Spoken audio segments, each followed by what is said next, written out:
atau gadget yang tidak memiliki email terdaftar serta belum diaktifkan pada operasi bea cukai di www.beacukai.go.id. Halo, assalamualaikum warahmatullahi wabarakatuh. Selamat datang di channel saya lagi, channelnya BMI Hongkong. Dan kali ini kita akan membahas tentang isu yang kemarin sempat beredar, yaitu masalah tentang email HP. Oke, apa sih email itu? Mungkin banyak kawan-kawan yang tidak tahu ya. Email itu adalah nomor seri HP Anda jika HP Anda itu dikeluarkan oleh sebuah gerai toko yang resmi, pasti ada email HP-nya. Nah, bagaimana kalau saya beli di Samsuipo, di Mongkok, yang di tepi-tepi jalan, yang dimana yang tidak resmi toko, pasti tidak ada nomor seri atau nomor email di HP Anda, jadi tidak ada. Nah, baru-baru ini sekitar bulan April ya isunya, kemudian Agustus September baru rame-ramenya, yaitu jika Anda tidak mendaftarkan email HP Anda ke Dirjen Pajak, maka HP Anda tidak bisa digunakan SIM card di Indonesia. Nah, mungkin banyak juga yang bertanya, bagaimana kalau aku cuti terus nanti tidak memakai, ataupun aku cuti memakai mendaftarkan email HP saya, apakah nanti bisa digunakan lagi ke Hong Kong atau ke luar negeri? Jawabannya adalah masih bisa, jadi tidak ada masalah. Daftar atau nggak daftar, kalau kalian gunakan lagi ke luar negeri tidak masalah. Namun kalau di Indonesia otomatis tidak berfungsi lagi ketika kalian tidak mendaftarkan HP email Anda ke Dirjen Pajak. Nah, permasalahan HP email ini adalah kerjasama antara 4 kementerian. Yang pertama adalah Menteri Perindustrian, Kementerian Perindustrian, kemudian Kementerian Perdagangan, kemudian Kementerian Keuangan, dan terakhir adalah Kementerian Informatika atau Komunikasi. Nah, jadi banyak hal di sini. Ada keuntungan buat pribadi kita sendiri dan ada keuntungan dalam skala besar ketika kalian mendaftarkan HP Anda. Nah, manfaatnya apa sih?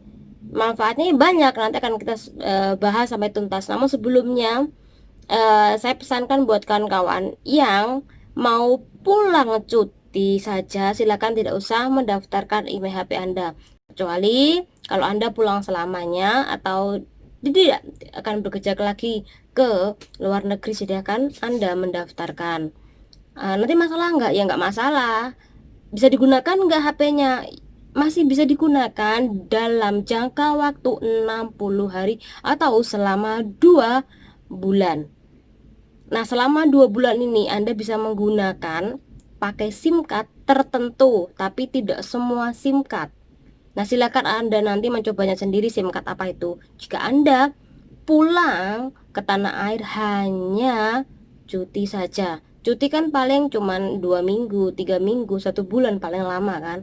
Ya silakan nggak usah mendaftarkan email HP Anda. Nah, bagaimana sih nanti kalau aku bawa HP 2, kalau kena pajak ini bayar berapa sih?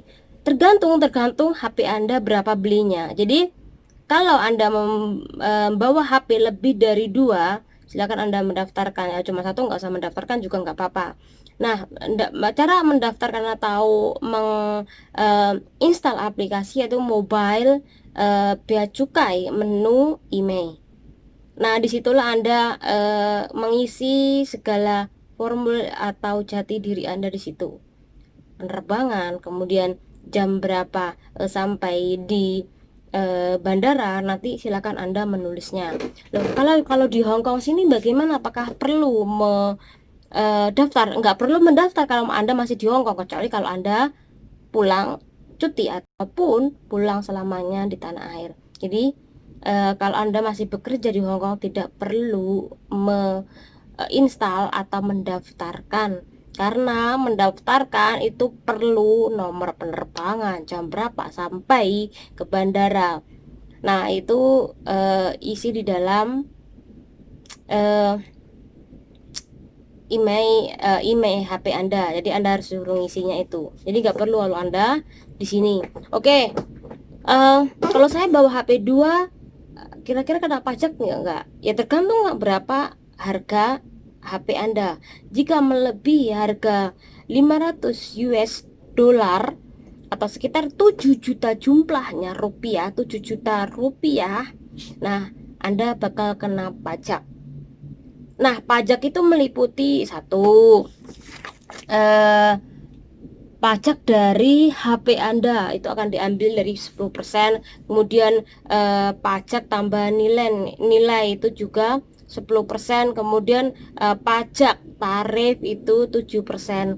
Jadi nanti akan ditotal. Nah, bagaimana sih Kak kalau nggak sampai 7 juta tapi kena pajak juga? Nah, itu yang harus Anda tanyakan. Kenapa tidak melebihi batas harga yang sudah diterapkan atau yang sudah disahkan? Ini adalah manfaatnya ketika Anda mendaftarkan email HP Anda ke Bea Cukai. Yang pertama adalah jika HP Anda hilang, itu bisa dilacak melalui email HP Anda. Kemudian jika Anda, yang kedua adalah ketika Anda kehilangan HP, itu bisa memblokir HP Anda yang hilang melalui email di HP Anda yang sudah Anda daftarkan ke operator seluler. Nah, kemudian yang ketiga adalah ketika HP Anda hilang, kemudian Anda akan tahu di mana keberadaan HP Anda. Ya, karena memang sudah terdaftar emailnya. Bagaimana caranya? Ya, Anda harus datang ke operator seluler, kemudian Anda memberikan email HP Anda, suruh mereka untuk mengeceknya. Nah, hal ini adalah hal yang sangat penting banget, manfaatnya buat kita sendiri. Bisa juga mengecek garansi HP Anda. Itu adalah hal yang dimana 4 manfaat untuk kita. Nah, bagaimana kalau manfaat dalam skala besar itu yang harus kawan-kawan ketahui? Ya tentu yang pertama adalah berdampak pada perekonomian bangsa kita. Kok bisa? Karena apa? Ketika kalian itu mendaftarkan HP email Anda ke Bea Cukai, otomatis Bea Cukai menerapkan pajak, otomatis akan menambah devisa negara atau APBN negara. Kemudian juga yang ketiga, memerangi HP-HP dari black market, sehingga akan membuat HP-HP yang resmi dari toko itu cepat laku, dan ketika laku banyak otomatis ini juga menambah devisa negara atau APBN negara kita. Nah, kemudian yang ke-7 atau mungkin kawan-kawan harus sadari bahwa tanpa kita sadari ya Rek, banyak HP di Indonesia yang laku keras, dan itu membuat bagus menolong kawan-kawan atau saudara-saudara kita di tanah air, yang dimana mereka jualan HP, kita nggak bawa HP, akhirnya HP mereka laku keras, otomatis juga menolong perekonomian mereka juga. Nah, mungkin ada pertanyaan atau mungkin ada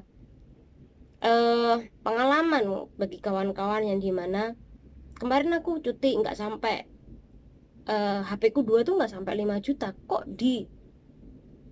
tetap saja diharuskan membayar tarif atau membayar bea cukai. Nah, silakan Anda nanti berkomentar di bawah video ini. Sekali lagi, semoga bermanfaat. Wassalamualaikum warahmatullahi wabarakatuh.